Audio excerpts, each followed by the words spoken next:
नमस्कार, मी नितीन पवार बोलतोय. मी रेहान्श अमृत ज्यूस मध्ये एक सल्लागार म्हणून काम करत आहे.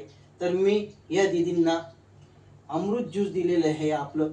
तर त्यांच्याच तोंडून आपण ऐकूया की त्यांना काय रिझल्ट मिळालेला आहे. सांगा दादा तुम्ही. मुलगी जोरात नंदिनी बोला. शेखर पवार. जोरात. तर ती तुमचं पूर्ण नाव सांगा. मी शेखर बाबुराव पवार, पिंपळगाव, हा. तालुका मालेगाव, जिल्हा नाशिक. हा. तर माझी मुलगी इयत्ता 10वी मध्ये नंदिनी शेखर पवार शिकत असताना तिच्या आवाजाला किंवा तिच्या बोलण्याला थोडासा त्रास होत होता. तर ती बोलताना र लाळ किंवा न किंवा नाकाद्वारे श्वास घेताना त्रास होत होता. म्हणजे जेणेकरून ती थोडीशी तोतरी बोलायची आणि श्वास घेताना पण तिला त्रास होत होता. हा त्रास जन्मता होता का सर?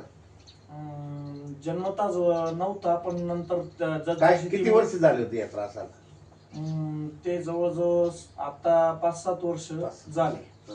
सांगा पुढे. तर त्यानंतर सरांनी मला येऊन रिहान्श ज्यूस बद्दल माहिती दिली आणि त्या माहितीच्या आधारे आम्ही त्या ट्रीटमेंटला चालू केलं. तर आज रोजी महिन्यानंतर मुलीमध्ये बऱ्याचशा पैकी म्हणजे जवळजवळ 55% फरक हा जाणवतोय.